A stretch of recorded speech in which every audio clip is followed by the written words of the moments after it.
How's it going, everybody, and welcome to How Good Is It Really? My name is Jeremiah. I'm Luke. And today we're going to be covering episodes 1 and 2 of the brand new Obi-Wan Kenobi show and deciding how good is it really.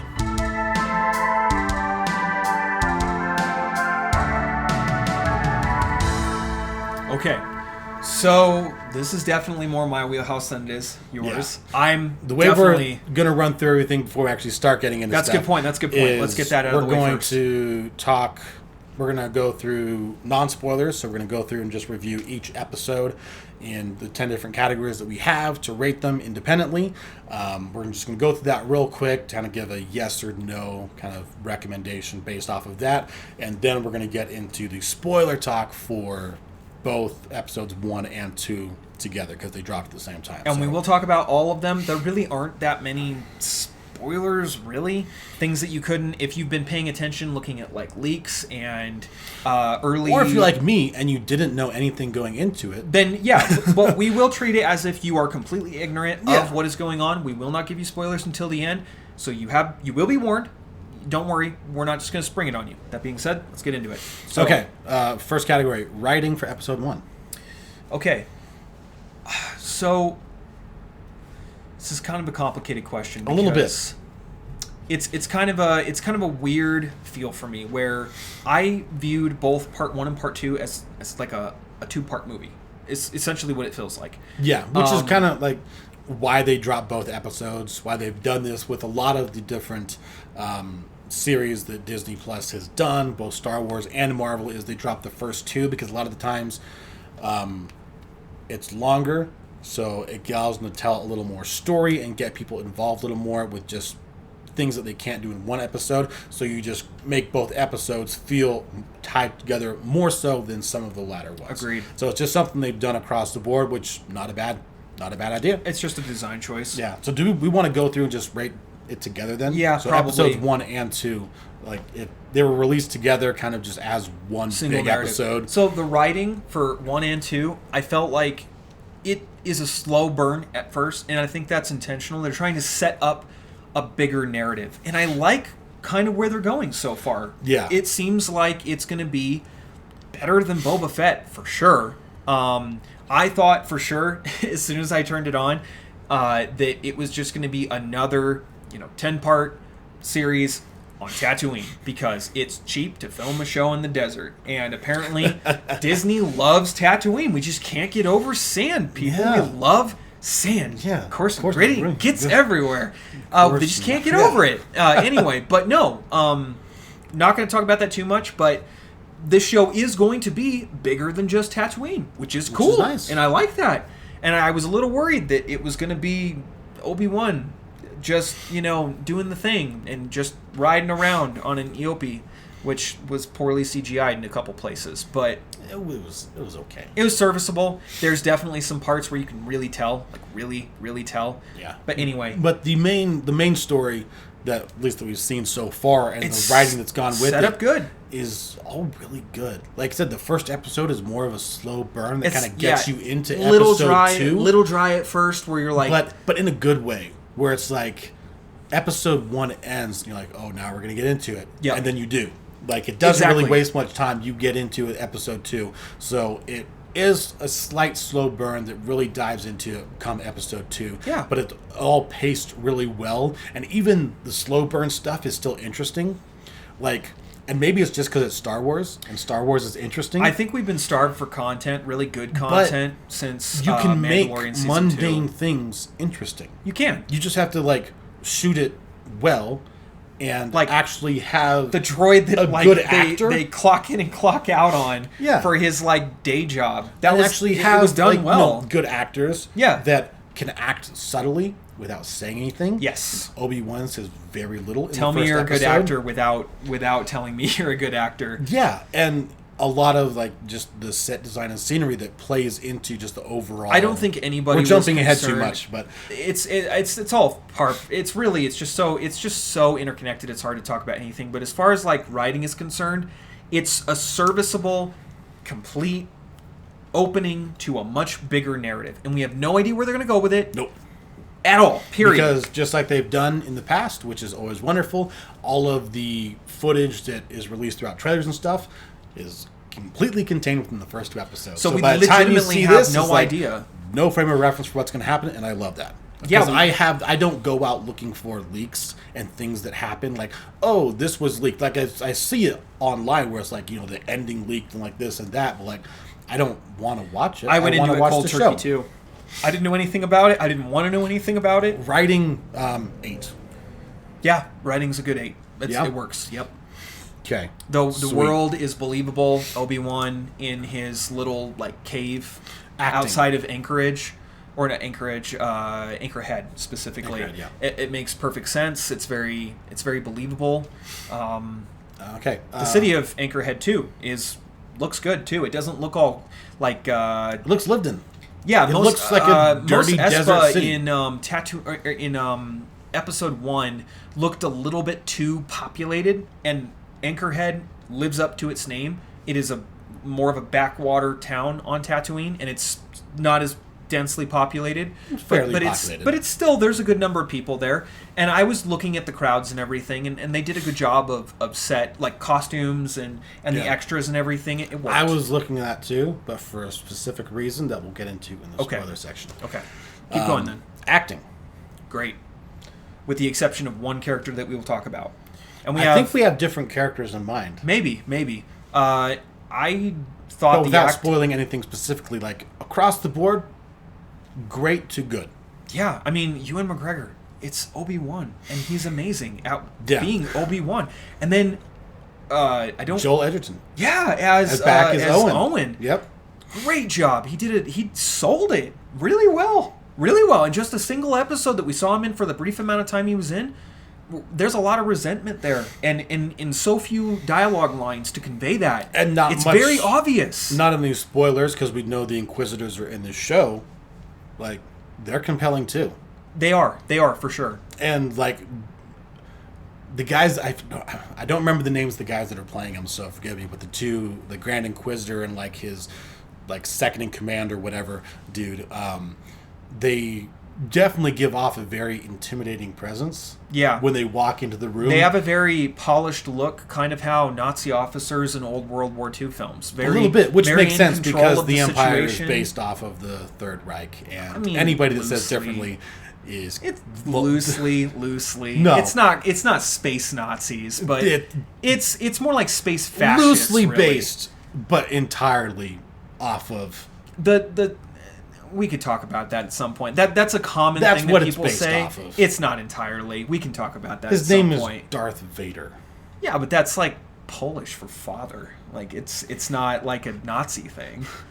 But Anyway, the And, people yeah, differ fairly on influenced. their reasons, but it doesn't really matter all that it much. doesn't matter. They have presence. They have gravitas, and it works. Yes, and they're compelling. It's not cheesy or ham-fisted. Like, the problem, I think, with these Disney live-action shows is that they try to take something that works in an animated setting, and they try to apply it to a live-action role, Right. and it falls flat because they failed to capture the essence of something in that moment. And so when you're acting, sometimes the actors just can't give off that intimidation. These guys do. Yeah. There was definitely that gravitas there that they felt like they belonged in that place, in that role. It was believable. Totally worked. Had Yeah. no problems with that whatsoever. What you thinking? As far as Ratings. acting, Yeah, for acting. out of a 10, I'm going to go with like an 8. I was thinking 8, and this might be one of those where we just kind of go 8 across the board. Yeah. Which, like, is kind of a good thing because it means that, if anything, the show is consistent all the way through. It's Right. well crafted. Yes, So it's not and a it can bad get thing. better. It could get much Not better. a bad thing at all. Cinematography. Oh, okay. There's some really cool sets and locations. Man, I really love the city from the second episode, and I think this is in some of the trailers, so we're not giving anything away. Yeah, we won't spoil too much, but Very we do Blade see... Runner feel to it, and it looks good. It looks like an underworld, densely populated city, and they sold it. They sold it well, and it worked. Yeah, I think yeah. I don't know if that directly falls under the cinematography, but I do agree the different locations that they are shooting at They sell it all very well, which is nice that we're not just going to be stuck to and, one location. And not only that, but just think about like the geometry of getting the shots in those specific instances. Like there's so many differing levels of perspective that happen in a city where you're going from high to low, and it worked. I never felt lost wondering where is this person going or what's happening. Yeah, they sold it really well. They did shot very well, where there is always clarity on where you are at in relation to everything else that is going on. And clearly this, I mean, it's Disney. They have all the money. So Kenobi is a flagship product, and they got Ewan McGregor and Hayden Christensen to reprise their roles as two of arguably the most legendary science fiction characters other than like Spock and Kirk. That's fair. So there's a lot of money in this, and it shows. And it's well done there. So yeah, for sure. Cinematography, I'm going to go with like a 9.5. Really? Yeah, really. Wasn't that good. The only reason I'm taking off is that there's a couple shots in Tatooine that just kind of linger.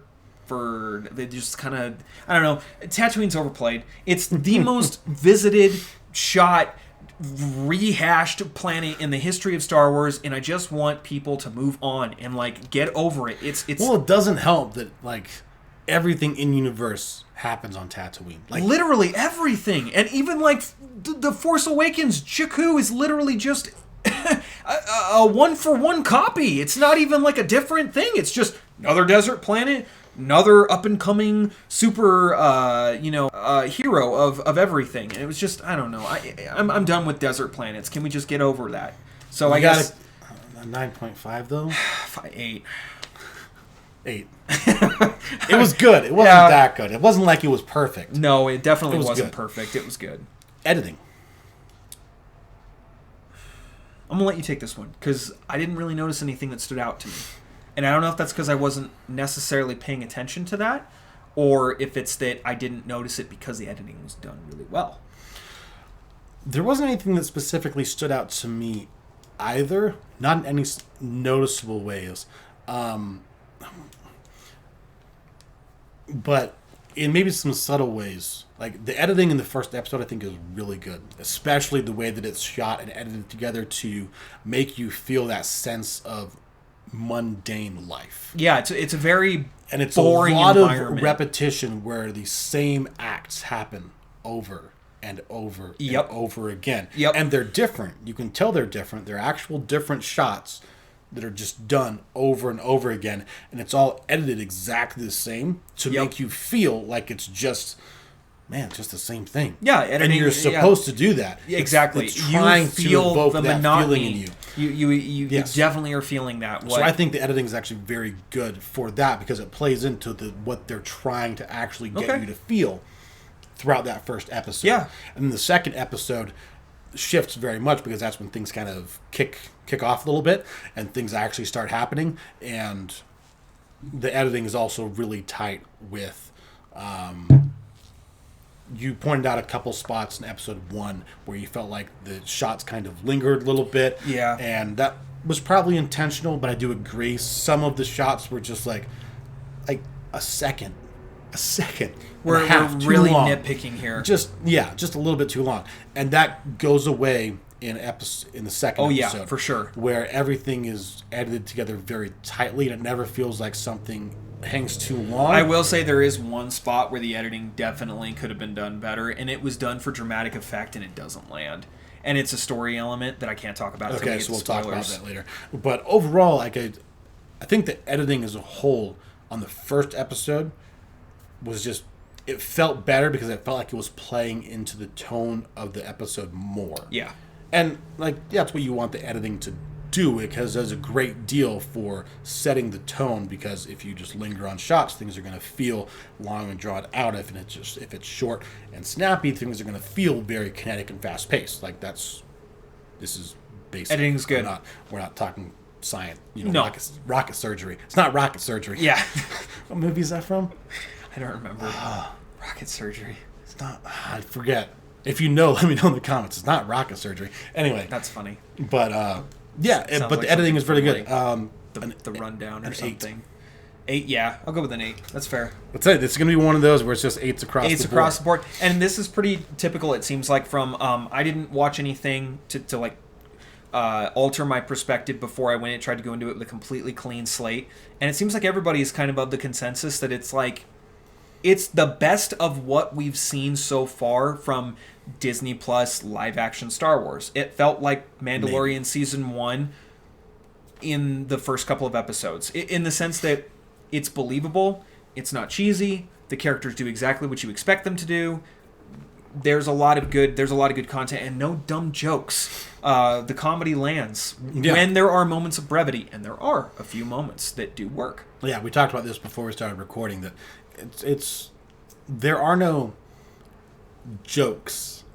It did not feel like there were any jokes in the first couple episodes. It's not played for laughs. It felt like they were trying to be funny. There are naturally occurring moments of levity and humorous things that happen as naturally happen in life, and that's enjoyable. Yes. But it never feels like they're trying to, like, we need to make a joke here. They don't do that. No. And I like that. Yeah. It's not like the Clone Wars where droids are telling jokes, because it's not written for children. Star Wars, Obi-Wan Kenobi, it felt like it was more for the adult audience, is what it felt like to me. It felt like a kid would watch this and be bored, honestly. Yeah, could be.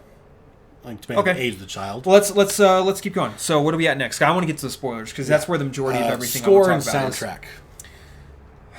You know, I don't even remember the music. Yeah. The music wasn't really great. I don't remember there being any memorable lines. There were no motifs from John Williams' original score, except for the introduction, which had some light mixing of John Williams, because they give a montage of basically episode 1 to episode 3. Right, they give the life of Anakin and Obi-Wan. But that's not part of the episode. No, it's not. But we're talking about music, though. It's part of it. That was better. I will say the opening shots where you see Alderaan. Not going to get too much into that because spoiler territory, but Alderaan is featured in the first episode. And it's really cool. We get to see that. It's first time, if I'm not mistaken, that we've seen it in a live action section for any length of time. There's a couple scenes here and there, but like as a full scale dedicated to Alderaan type thing, I believe it's first time, which is kind of cool. Yeah, anyway, I the music in those segments were actually pretty good. Like I remember some pretty upbeat.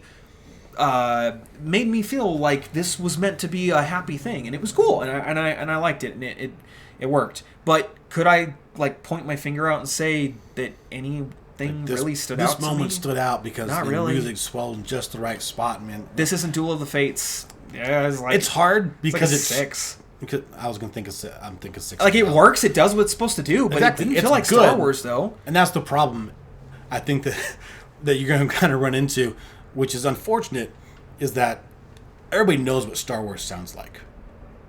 Everybody knows what Star Wars. There are definitive, iconic sounds of Star Wars. I can still hear the Mandalorian theme song playing in my head right now because it's good. Exactly, and Mandalorian did a very good job. Oh yeah, Boba Fett kind of took a dip with the music there. A little bit. This one kind of takes a dip where it's like it's good, but I can't remember anything from it. Yeah, but I think a 6 is pretty fair. Okay, all right, let's Visual go hit effects. the next one. Visual effect work good. Blaster bolts it's a tried and true, easy effect to simulate at this point. There's some creature effects that are The kind of lacking. The Eopie that he rides, you can definitely tell in 2 or 3 more pulled back shots where you can see him riding.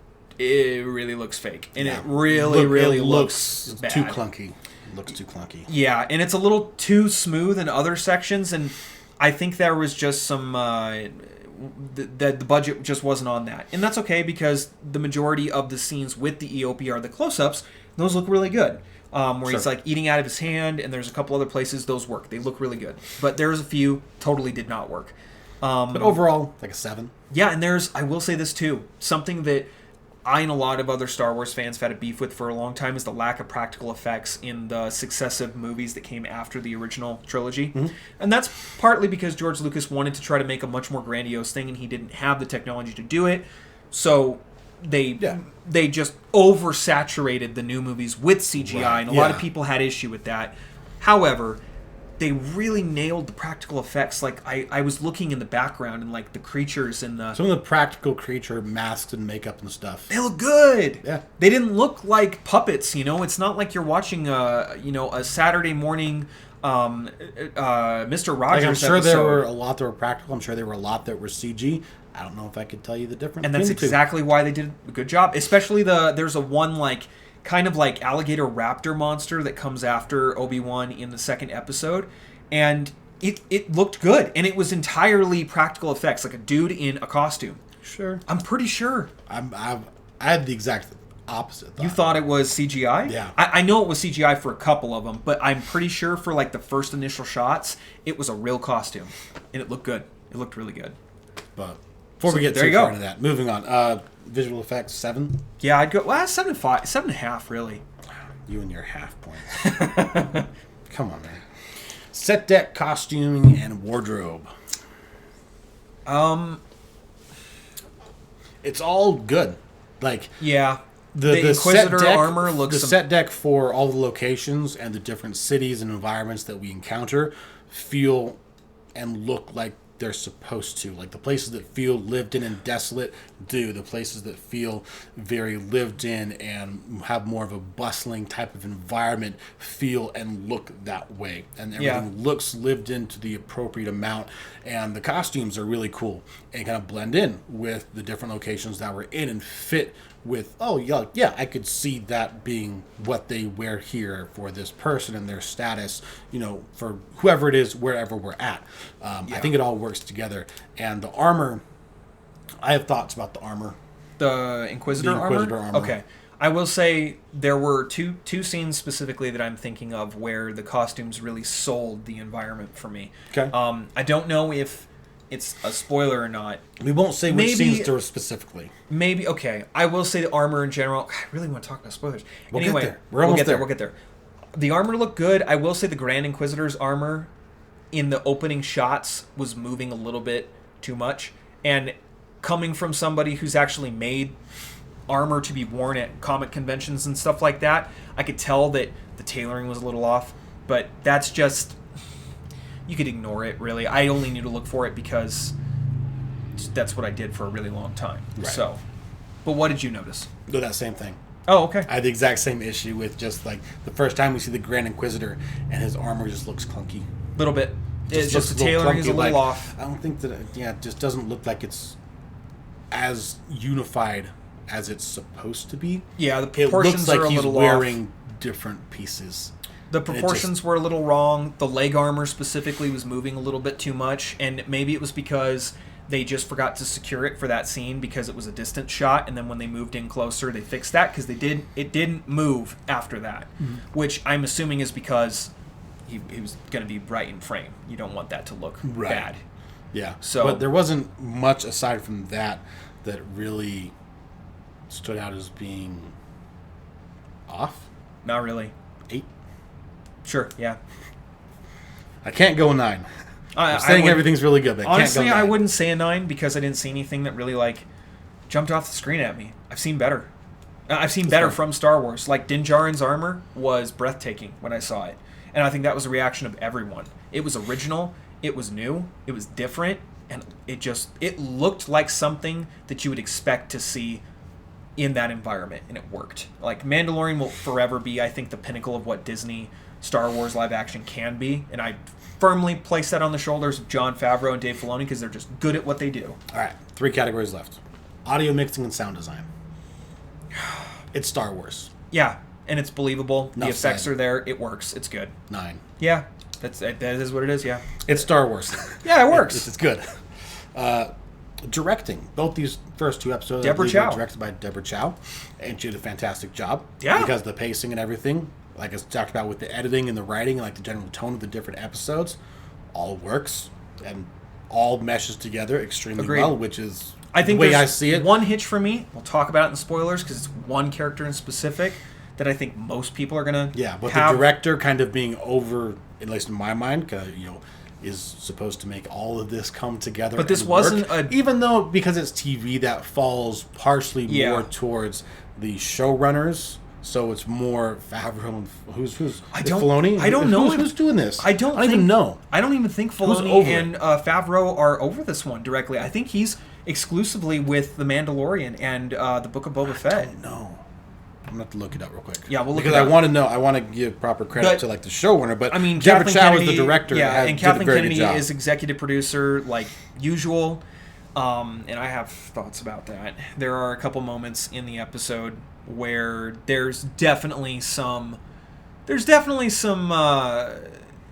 What it's complicated because on one hand it can be explained away with in-universe explanations that do make sense, and on one hand it could just be really shoehorned third wave feminism. It is what it is. I mean, if you can look past it, which I know a lot of people don't care, you're not even going to notice. But once you've seen it, it's kind of hard to unsee it. And for me, that was kind of something that I noticed, and I know absolutely without a doubt that was the influence of Kathleen Kennedy and her camp. So okay, the entire series is directed by Deborah Chow. Okay. And with Joby Harold serving as the showrunner. So Filoni and Favreau are not involved.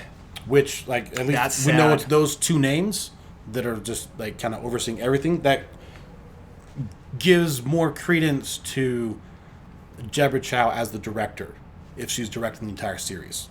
Because a lot of the times with, like what they did with The Mandalorian and... guest directors, but Filoni and Favreau are directly overseeing the Exactly. entirety. We have the directors that come in, and they kind of put their stamp on individual episodes for certain things. They have a little different feel to them, but it's the showrunners that are kind of overseeing everything. So I give more credit to Deborah Chow, given that she's directing the entire series. So clearly has more of her vision on it, and it works. It's good. All right. So we want to talk about. We have one more category so directing, left. what would you rate it? Directing, I'd give it an 8.5. 9. 9. I mean, you and your halves. It's hard for me. Fine, I'll go 8.5 with you. I'll go 8.5. And the reason I say 8.5, we'll get into it in the spoilers. We'll get into it. 2 spots specifically. Final category, real quick. Overall enjoyment of how much we liked it. I wasn't sure what to expect. I was let down with the Book of Boba Fett and just in general with the direction of Disney Star Wars lately, so it's difficult for me to come into it with a fresh perspective like I did all those years ago with The Force Awakens, where I remember I couldn't wait to see a new Star Wars movie. That being said, I did enjoy it. It was good. But I'm on the fence. I reserve judgment until I've seen at least it's hard because it's just the first 2 episodes, so we just have to judge off the first 2 episodes, and it is good, very enjoyable. I'm along for the ride. I'm going to watch the rest of them, obviously. But it's hard to speak to our overall enjoyment of these 2 episodes. 7 is where I'm at. That's totally fair. Overall enjoyment. And it's not because of the acting, I don't think, or any of the individual sum of its parts. I think it's just because, as a whole, it plays it safe in a lot of ways, and I think in a lot of other ways, it definitely oversteps its bounds as far as some modern-day politics kind of bleeding through. Like I've said before, I really hate it when movies and television do that. We didn't get that at all in The Mandalorian, and it was so nice to be able to watch something that was just pure entertainment. And I didn't have to think about the way that the world actually is, which is the whole point that film exists in the first place, is entertainment. And some people can make arguments that it's depending on what genre of film you're watching. Yeah, it can be for different reasons. For fiction, though, just going off of that, it can still be for different reasons, even if it's fiction. I feel like, though, at the heart of entertainment, what is entertainment supposed to do? And it's supposed to just either make people feel good or give them something to focus on outside of themselves so they can watch somebody else live life in a way. Sure. Well, and you think that about can take many different forms as well, even inside the medium of like filmmaking. That's as a true. Whole, I was listening where all to of it isn't necessarily have to be just boiled down to, if it's a movie, it has to be just pure entertainment. It That's can fine. be other things. That's fine, because pure entertainment films, like take your pick of any of the run and gun movies from the 80s, don't necessarily have any substance to them. So just for the sake of enjoyment, that's not really a good enough reason. What I say by that is more along the lines of something that Chris Gore said, and if you're not familiar with him, he's a film critic and is the head of a magazine, I believe. And I was watching some content of his about a week ago, and one thing he said was that a lot of the times film that imitates life is the most enjoyable, because real life is what is real, obviously, and that's the most gravity and weight to anything that we're going to see on the screen has to have some sort of basis in reality. Otherwise, it's meaningless for us as the audience. You're supposed to feel something in certain moments of anything, for drama. Sure. And it's hard to do if you have no relatable basis.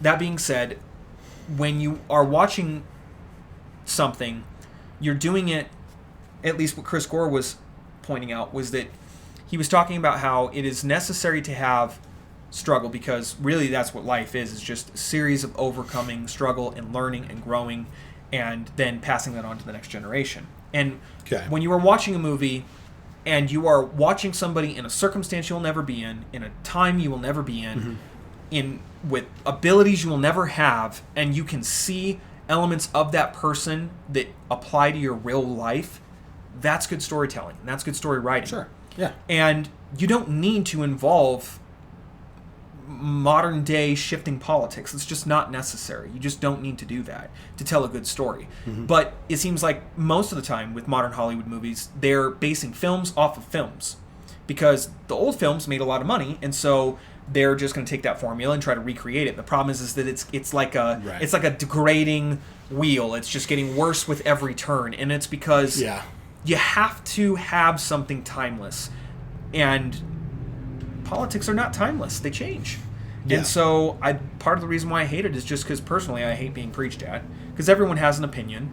That's not the purview of our channel, but when you are just being preached at instead of being entertained, it seems like a wasted opportunity. And as a viewer, I'm not going to give my money to that.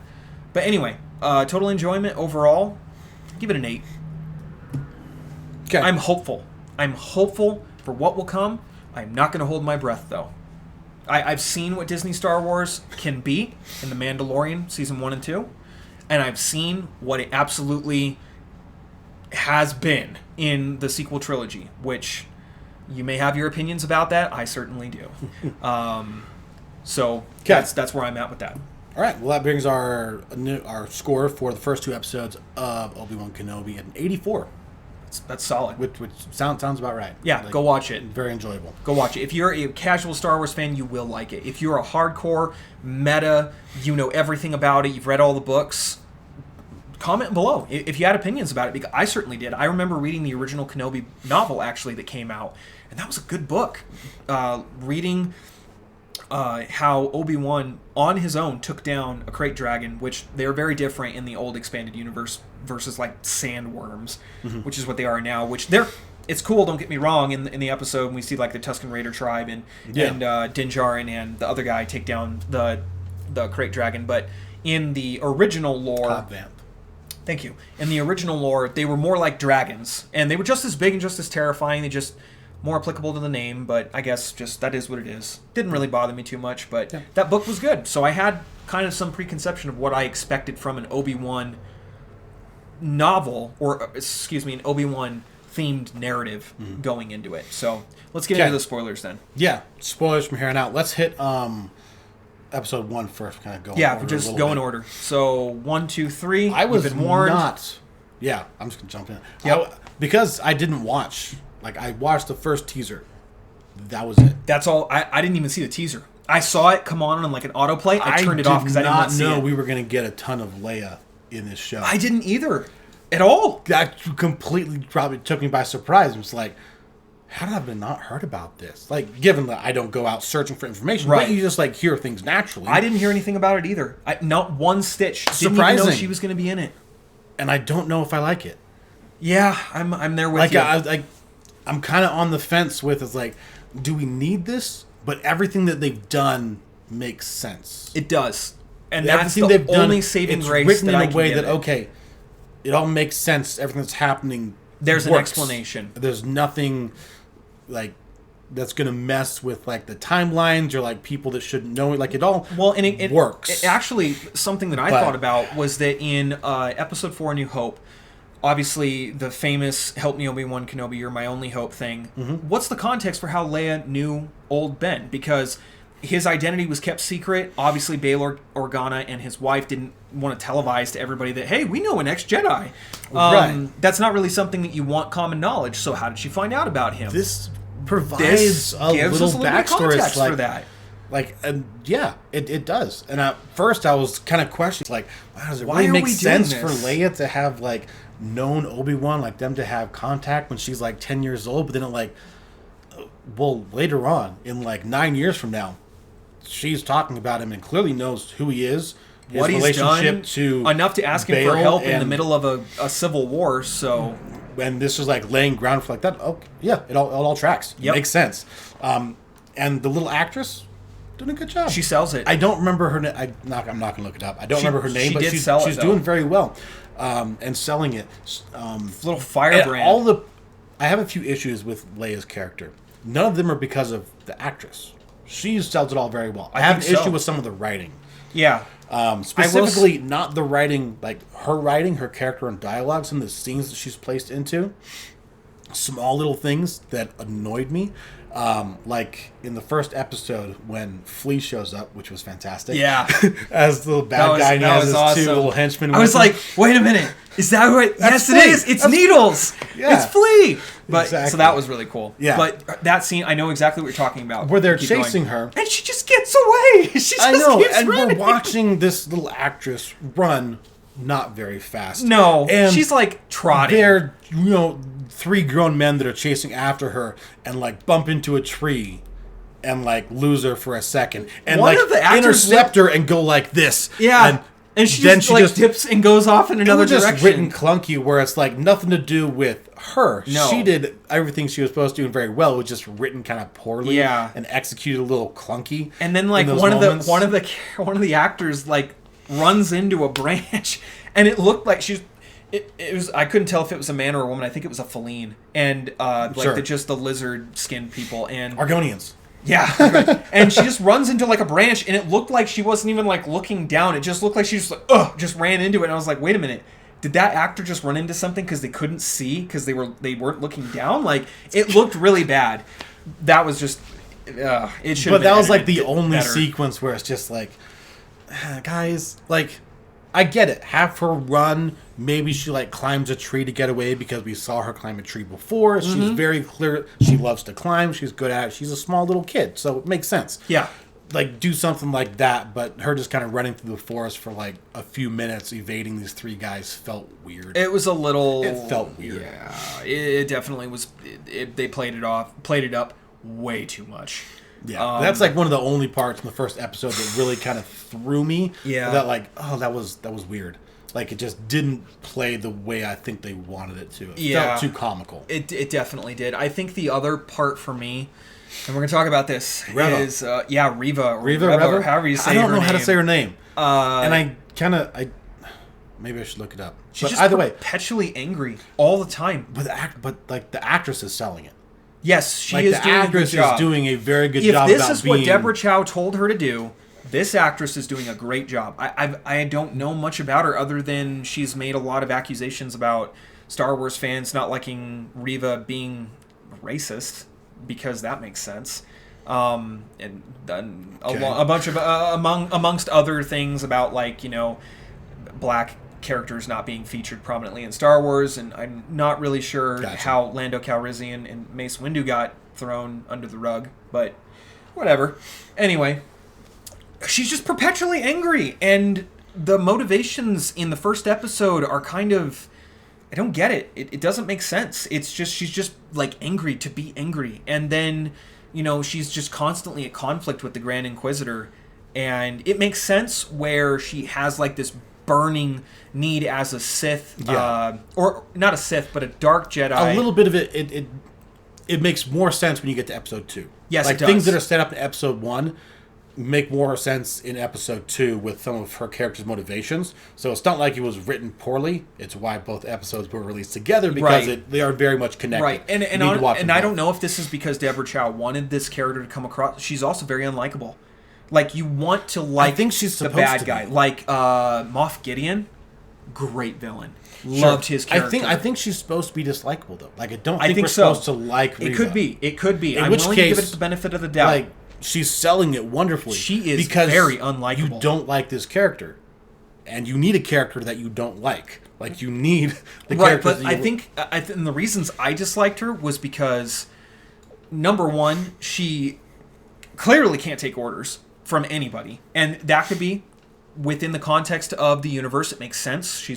She's one of the Inquisitors, and she's lower rung among the sisters, and is very much looked down upon by the Grand Inquisitor and all the others as well. Like, they're constantly belittling her. Yes, and so that makes sense that she would have a chip on her shoulder. Yeah, and have resentment towards them for that. So the comment I made earlier about the feminism, you could play it off that this is just because she was written to be dislikable. It might not have anything to do with that at all. Could be. I could be totally off base there.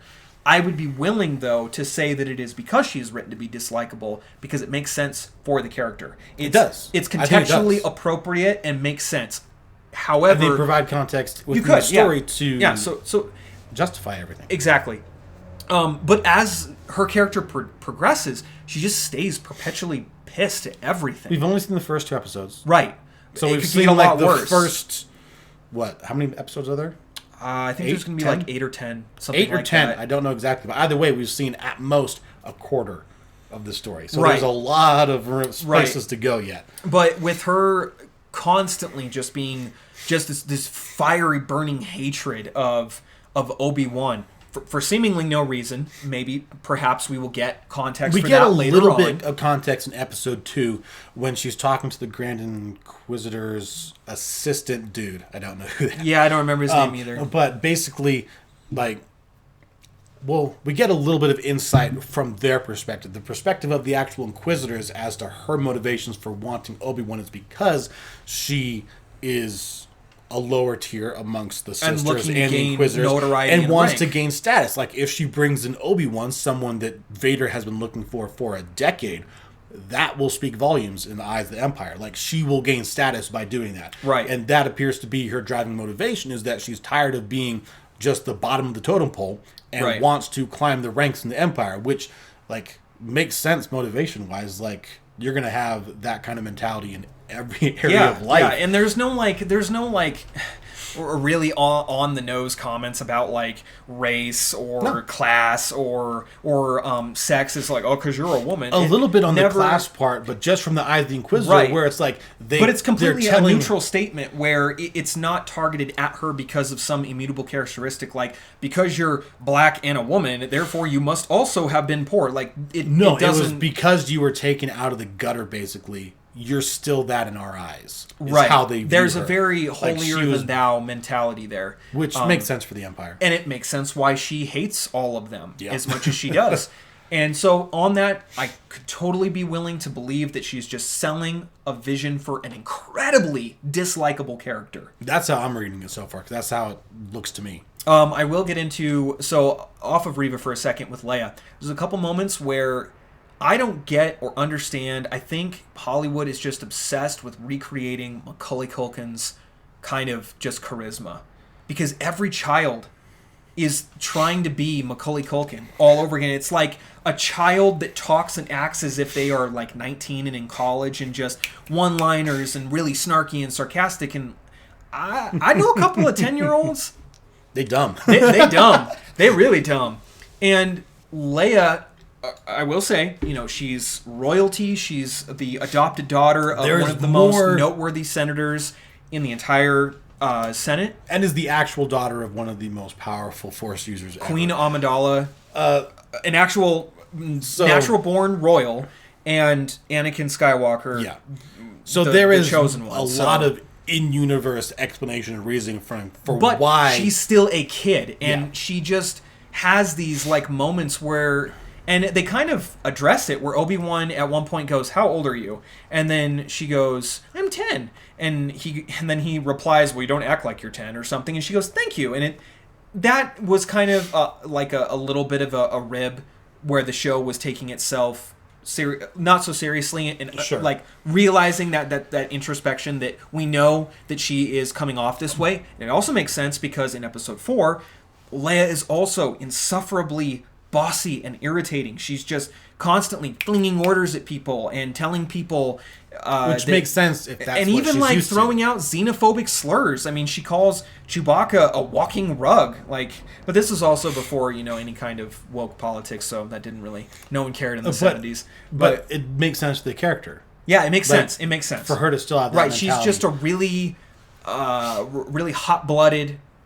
Again, the daughter of Anakin Skywalker, so that makes sense. Yeah. And Obi-Wan points that out. He says, "You remind me of somebody," and obviously he's still reeling from that.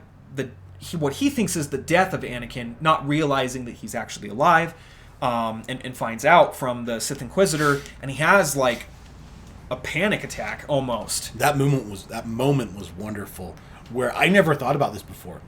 Like, when does Obi-Wan find out that Anakin's actually alive? Because in Episode 4, he says that Darth Vader is more machine now than man, twisted and evil, and he goes through this whole and by the spiel time about Episode 3 ends, we just kind of, I don't know, the question never crossed my mind. Answered.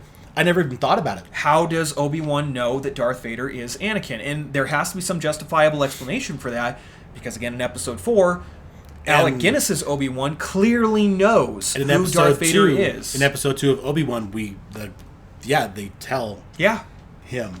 Is it the Grand Inquisitor that mentions it? No, it was Reva, actually. Reva that mentions it when she's kind of chasing him. And through she says, the you cargo didn't know, port. as she's like reading his mind, and they're having kind of a duel of wills through the Force, and Obi-Wan being clearly out of practice and having great difficulty just saving Leia himself off from the Force for a decade. You don't even see him use his lightsaber. Like, he gets it out and he looks terrified. He looks like he's gonna die. Like he looks afraid to battle.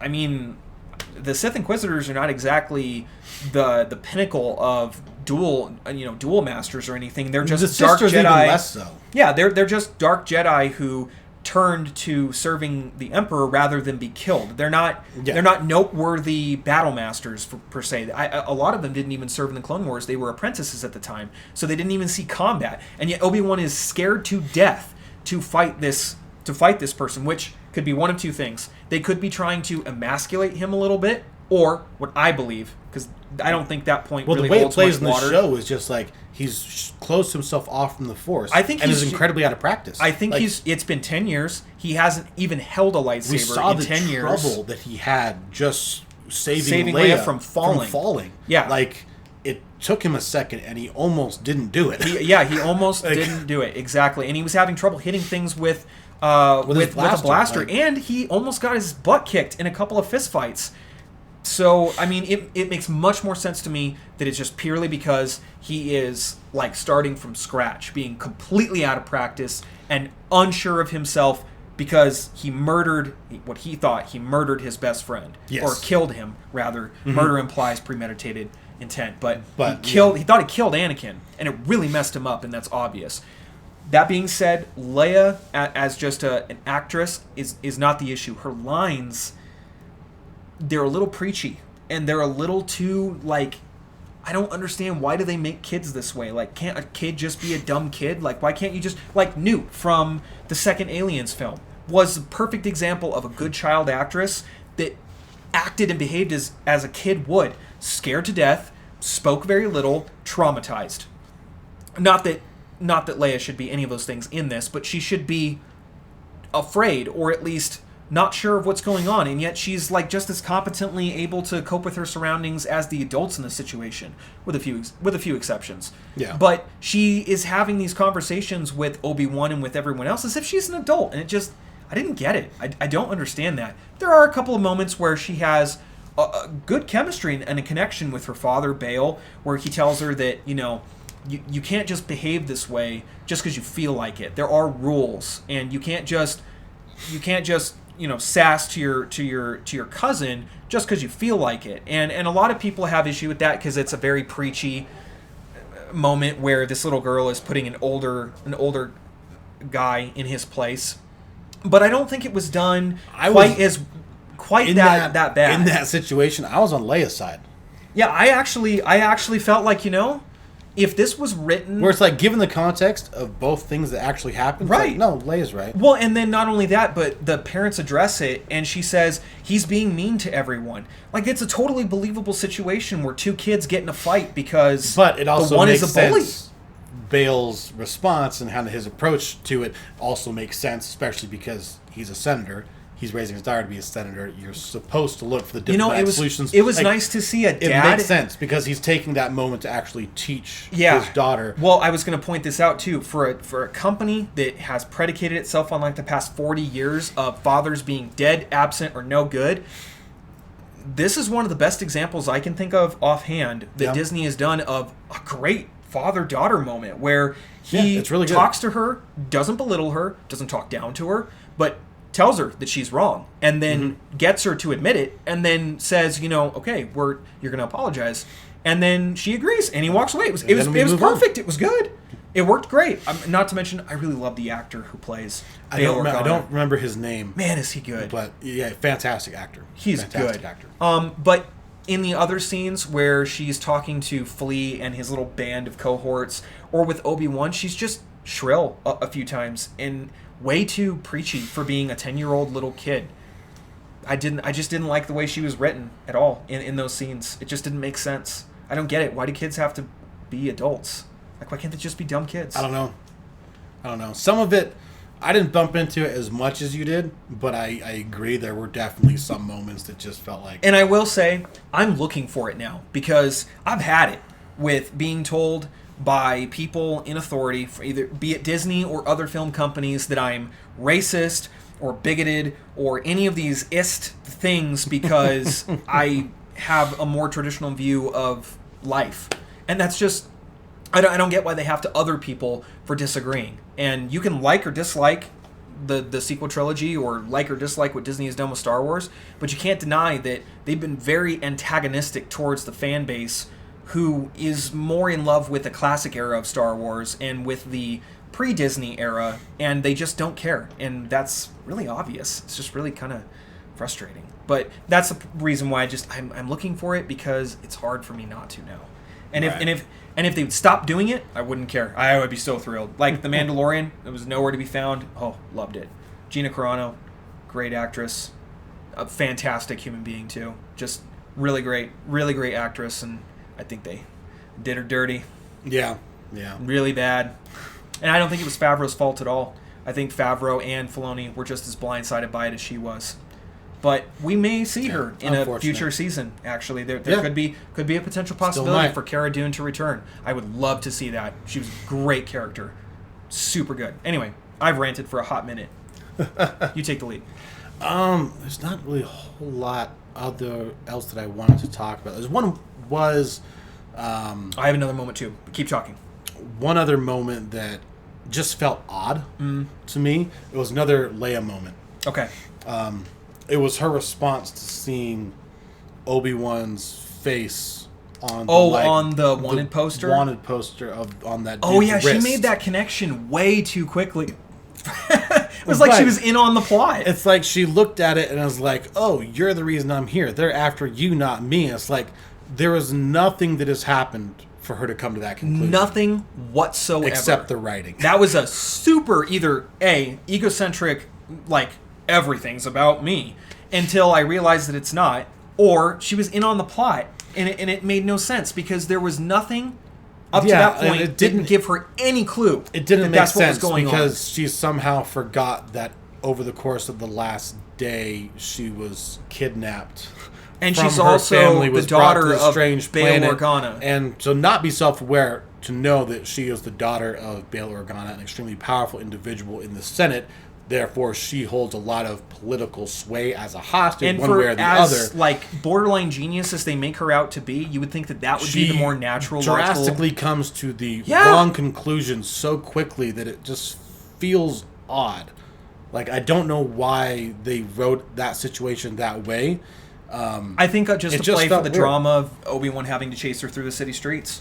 I think that was just the only way they could get. They were like, how do we make this work? Have her just do and then run away from him. Because that makes sense. Portion of editing directly following that, where she starts running away, he's chasing her. Then they get up on. She goes to the ladder, so they're chasing each other across the rooftops. And then you have the two bounty hunters that start shooting at Obi-Wan, and then Leia is about ready to try and jump to another building. This is right before she falls, and then Obi-Wan has to catch her with the Force and make her float, because before she was like, I want to float, like, prove to me you're a Jedi. That was funny, and then like afterwards he makes her float. He just goes, no. It just keeps on going. Yeah, just very matter of fact, like, no, like, are you stupid, little child? No. But then he does later on have to make her float to save her life. But the editing was poorly done in this spot, because the Leia don't do it was said what felt like 20 times, and the scene lasted for what felt like 5 minutes. Well, he got off that roof really quickly and supposedly dispatched the other guy that was 3 roofs away. And see, I don't even care about that. Just like him on the roof, hiding behind the thing, shooting at the guys. Okay, cool. Yeah. You know, having a little shootout, screaming at Leia, don't do it, because she's about to jump. And then it goes to Leia thinking. Then it goes back to him shooting and saying, Leia, don't do it. Then it goes back to her thinking. And then it's back to him shooting and saying, don't do it. And then it's back to her. And then it's back to him. And then it's back to her. And she jumps. And it's like, this is way too much, guys. This is way too much. Like, you can't, like, it's just, it felt like she was standing there for 5 minutes. Like, and then she runs away from him, which apparently she thought he was lying about who he was. This is the only way I can believe that would make sense, even though he literally has been protecting her and fighting to keep her safe this entire time. At that point, after that happens, he catches her. Yeah, and then she stops running. And then she stops running, and they're together again, because it's like, oh, you really are a Jedi, because her thought process before that was he said that he's a Jedi. But then she like doesn't believe him, especially when there's like wanted posters of him. But the wanted poster literally would say Jedi on it, like wanted. Like it wouldn't just say Obi-Wan wanted for X. It would literally say something about them being Jedi. Yeah, and again, her somehow forgetting that she was just kidnapped, and this is the guy that actually there's plot holes. Saved you. There's definitely plot holes. Yeah, some of the writing just didn't track and was like written. The other thing that totally broke it for me, 2 places. I don't know if this is a canon slip. If it is, man, Disney, you really need to figure out who your writers are talking to, because the Grand Inquisitor, if I'm not mistaken, is the same Grand Inquisitor from Star Wars Rebels. And having watched that through, correct me if I'm wrong in the comments below, I'm pretty sure he dies falling to his death in a chasm, because everybody dies by falling to their death in a chasm in Star Wars, or by being cut in half or something, or losing a hand. He falls to his death fighting Kanan Jarrus and Ezra Bridger. And that's the last we see of him until he comes back in a dream sequence in a temple sequence, when we see that he was once a temple guard, and then his spirit helps Kanan to find his way through the temple, and then yada, yada, yada. Pretty sure that's where he died. And that takes place like 15 years, right on the cusp, actually, of A New Hope, because we see Leia, who's a full-fledged senator and an active participant in the fledgling rebellion, ferrying supplies from Alderaan to Lothal and a couple other places. So it's definitely in the future. That guy clearly is either still alive, which he seems to be that he died. I mean, he gets stabbed right there by Reva. Yeah, in episode 2, Reva like stabs the Grand Inquisitor with the lightsaber. Because she gets pissed off because he keeps putting her down, and then said, I can't stand the stench of your ambition any longer, because she just won't do what she's told, and she just keeps trying to subvert the narrative. And she just wants power, and she wants to bring Obi-Wan in herself, which, again, this could have been... I'm hearing a lot of people make the feminist claims about this. It could be that. It's more believable, though, that it's just that she's just a power-hungry bad guy. That's just... It really feels like it could just be that. And you need a bad guy in a show. And damn, do I want her to die, man. She is so dislikable. She's selling it great. She's selling it, yeah. So anyway, is he dead? Is he not dead? Because if he is, it's like 10 years too early, unless he's not actually dead. Sure. So comment below if you know if this is the same guy. Then this is a giant canon issue if he's actually dead. I Or don't maybe know, he just because has like a I'm- twin brother who's also an Umbaran and has the fins on the head and the 2 little ear caps and the pointed teeth. Literally same dude, almost same dude. Unless I'm mistaken, it could just be that these guys look very similar but 2 different people. Fine, but I don't know. Yeah, I'm the casual fan, so I don't know All of that. The only other thing I have is the editing issue. When the ship takes off and Reva's just like screaming. And they just linger on her for a minute while she's like ranting and like waving her lightsaber around like an idiot. And My only I'm thought- gonna get you! My only thought just- in that when that was happening was, you could probably check like the manifest or something. Yeah. Like, they probably have coordinates for where the ship is going. They can't hide. And she's just like ranting at the sky, like just like having a fit of rage. And as the ship just like slowly takes off. This is where the episode 2 ends. This is so bad. This is where episode 2 ends, is right there. So I'm hoping that the Empire is like there waiting for them whenever they get wherever they're going. It Or, was like, just the close to editing. behind them. It's just the editing of like the ship, and it's just like you just see her, and she's just like continues to yell as the ship like goes away. I didn't have a bigger issue with that. It was That's just fine. like she just is like perpetually angry and, Yeah, and just bad guy being shouting at bad guy. everybody. It's bad guy being bad guy. Yeah, but she's just angry all the time. Like the best bad guys that I can think of are, like we talked about earlier, the ones that believe they're the good guys, and they're in control. Yeah. They're in control of everything that goes around them. Which is why the Grand Inquisitor they're is scary. very compelling to watch. Like, Yeah. for the short amount of time he's in it, because he's not in it very much, and then he dies. Yeah, or But- maybe we don't know. I mean, Or it could be. maybe, yeah, or he might not actually be dead and might come back, which is also going There could be that'd be really cool That if would we be- see like a civil war in between them two, Yeah. and then eventually in between the Inquisitors and a couple of the sisters. Yeah, that would be sweet if we could see that. That'd be On that rad. topic, the names, the third sister, second sister, it's stupid. Yeah, it's arbitrary and Like, dumb. I get it that it's a thing. It's a thing that's already been around for a while. They used to It's be just called the stupid. Emperor's Hand. That's what they used to it be just- called in the expanded universe. Mara Jade, specifically, and a couple of others were like Imperial agents with very minimal force powers because the Emperor did not want to have another sword-wielding, Yeah. space wizards that Can't could have competition. Exactly. So the Emperor's Hands were basically hand-selected assassins who were allowed a little bit of force training to augment more traditional assassin skills. Yeah. And so Mara Jade did have a lightsaber, but she A la was someone like Fennec Shand with a little bit of force experience. yes, a much more believable character that is reliant on martial arts and things like being able to sow deceit and lies to accomplish your ends. That's the original.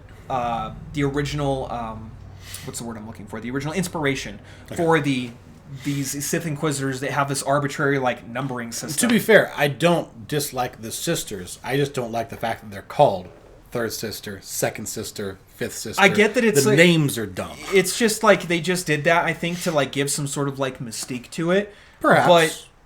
But it just seems kind of arbitrary because Yeah, the name- we never the name see just doesn't we do it never for me. see any rank being distributed amongst them. In Jedi Fallen Order, you run into the 5th and 9th, the 7th and 9th, It's fifth. 5th Definitely and fifth and seventh. something Or like ninth? that. Ninth and fifth? Yeah, You've run into a couple of the sisters in Jedi and Fallen they Order. seem to be of the same rank. You don't see the one telling the other what to do, Yeah, really. which makes sense. Like, okay, there's just 9 of the sisters and you just number them 1 through 9. Like, fair enough. Okay, cool. I mean, if that's the reason, but they don't really establish just what kinda the reason. dumb. And I didn't read any of the Disney books, mostly because they're just ham-fisted, poor writing. They just don't sell well. And if you just go look at the top 20 list, I don't read. and the top 20 list is all bought and paid for shill reviews anyway. So I don't give a crap about that stuff Salty anymore. much? Jeez.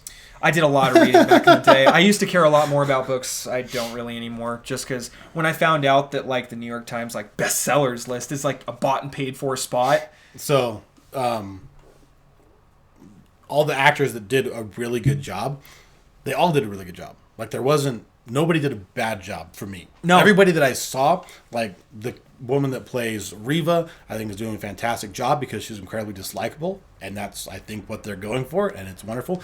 The kid that's playing Leia is doing a really I good want to job. see more of that kid who we saw for a brief stint who's going to play Luke. Who's going to play Luke? That's going to be cool. I'm honestly less interested in what Luke is doing, and I'm more interested in what Leia's doing.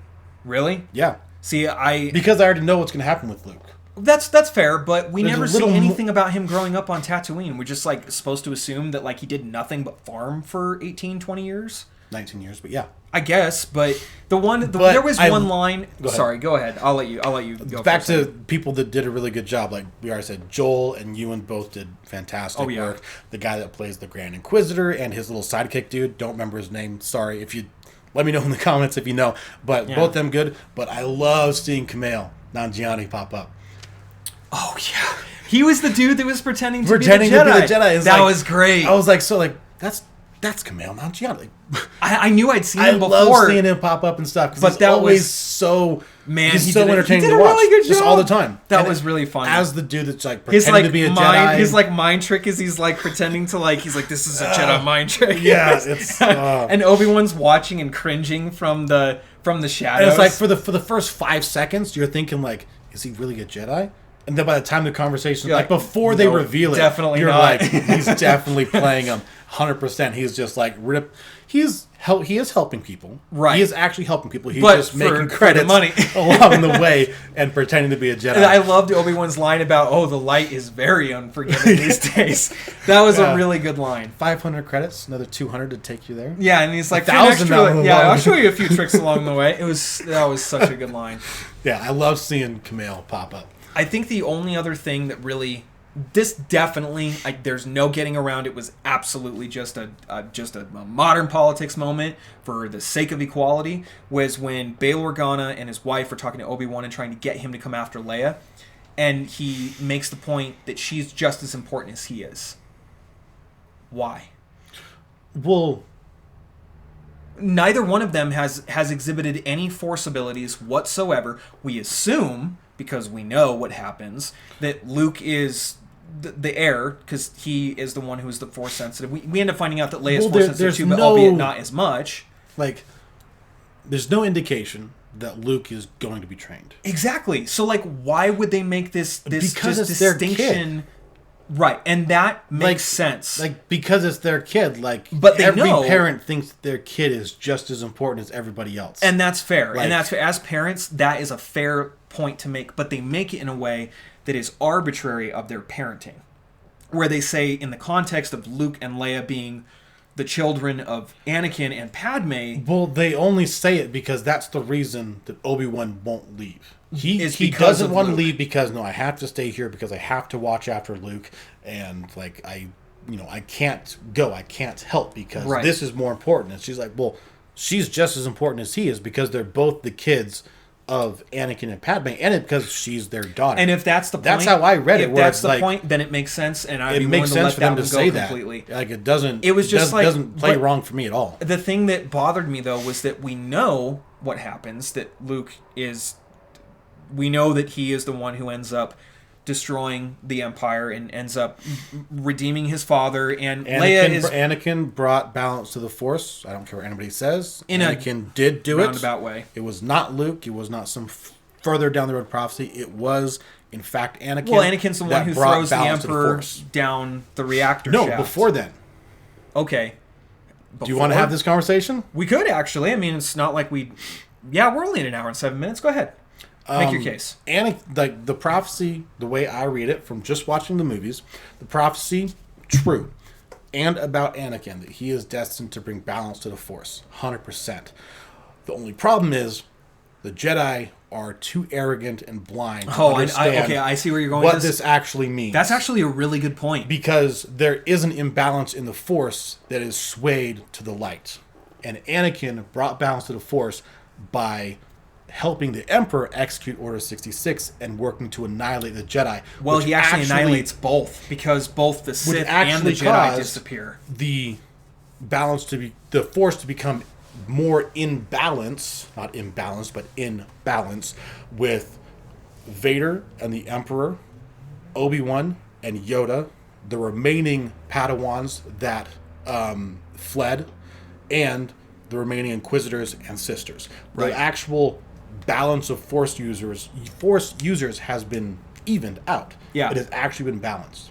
So I think they were right. It's just they were too arrogant to understand what it meant. They thought that it applied specifically to wiping out the Sith. Yes, because they think like if you eliminate evil, that brings balance, but that's not true. Balance is the balance of both. And it's a more complicated question because what is good and what is evil? And Star Wars does answer that question. It's not a morally ambiguous question. It's just they're two sides of the same coin, but taken to the extremes. And so they actually talk about this in the expanded universe. It's brilliant. The Fate of the Jedi series specifically is some of the best fiction I've ever read, and it really delves into that, how Luke really comes to grips with the fact that there really is not such a thing as a dark side ability. It's just how you apply and use it. Right. And the intentions of the user. And it's beautifully written.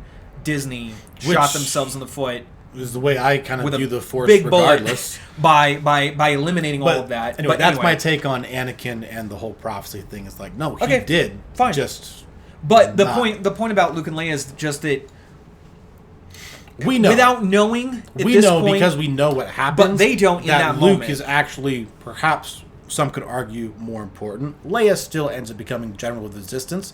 So, not to say she's immaterial, she is also very important. Well, and also during the rebellion, she was a voice in the Senate. She was also a courier for the rebellion. Like, she is an integral, very vital, important character in the Star Wars saga. But in the moment when that line was said, I only read it as, like, they're her parents, so they're just trying to convince him to help them. Right. Like, and you'll just say that. Like, that makes and that's sense. fine. That's what you would do. I'd be willing to let that one go. That was kind of a little tiny one. And like I said, it's just hard not to see the woke moments when you've been hit with so many for so long. You just start jumping at shadows. So that could just be what that is. I'll let it go. It's not really that big of a deal. Overall enjoyment, I liked it. I'm actually hopeful to see what they do next. Yeah, I'm looking forward to next Friday to figure out where they go from here. Again, I'm more interested in what's going to happen with Leia than Luke. I don't care if I never see Luke again in this show, quite honestly. I'd just love to see, like, it would be something. Cool. I'm not saying I wouldn't like it, but, like, from what I've gotten so far... Like, maybe if we had an adventure of his independently, like him and his friends doing something, or, you know, something of the nature where we get to see what his life looks like, because, you know, you could say, well, we've never seen anything about Leia when she was growing up. We never saw anything about Luke growing up either. We just ran into them at their two prospective points in life, him being disgruntled. From everything that we've gotten so far, I am much more interested in Bail Organa and Leia's story arc. Bail Organa and Leia as a child, and Force Academy Luke. That would be really cool. Like from the latter half of Boba Fett. Yep. Like with his Praxium and finding go the students into and everything. Like that part of Luke, like because the kid stuff, like again, from what we've seen, that's going to be the more interesting stuff is him at the academy and starting his school. And now that we've gotten Leia as a kid, I'm into that where it's like, okay, her and Obi-Wan on off on some kind of, well, not an adventure. He's trying to get her home. Right, but this clearly gives the context and the purpose for behind why she venerates him as being this great 100%. ally and general of the former Clone Wars. Which actually that brings up a point. I was going to talk about that earlier. One of the costume set designs, we get to see Tamira Morrison as a clone trooper begging for money on the streets of this city as a war veteran. He's in his full clone armor with a beard and long hair, and he's holding his helmet out for money. Yep. And it's funny because in that moment there was a really cool moment where you can see Ewan McGregor as Obi-Wan recognizing and almost on the verge of talking to this clone trooper, but like realizing that he doesn't recognize him. Mm-hmm. And if he did, he would try to kill him. Right. Because of Order 66. Yeah. And there was a little bit of sadness in his eyes at that point. There's a lot of really good unspoken little character things. Moments between Obi-Wan and almost every other character. Yeah. In the first two episodes. I loved how he talked to the Jawa too. That was really cool. Yeah. And he spoke, and he kept like Jawas are creepy dudes. I don't know if I like them. Yeah, love him or hate him, but clearly this one has like a personal relationship with Obi-Wan. Yeah, Tika. And even like going so far as to like steal parts from his stuff, and then if you're gonna steal my parts and sell them back, at least clean them first. And he's like, cleaning costs extra. never let a good opportunity go to waste. But it was good. I enjoyed it. I'm hopeful, and I would like to see the next episode. Until they screw it up, I will remain optimistic, and I will not pan it as being bad until I've seen the next episode. Yeah, or the next few 6 at episodes. least. Yeah, at least. Yeah, 100%. I very much enjoyed it. Let us know what you guys thought of the episode in the comments below. Absolutely, we would guys, love to for hear sure. your thoughts. If you agree or disagree with us on certain parts, but I think we can all agree overall. Very much enjoyed it. Very much looking forward to what's going to come next. Absolutely, absolutely. And yeah, no, I don't have anything else to say. No, it was good. We're good. Yeah. All right, guys, go out and watch Obi-Wan. Enjoy, and have a great rest of your day, and enjoy your weekend.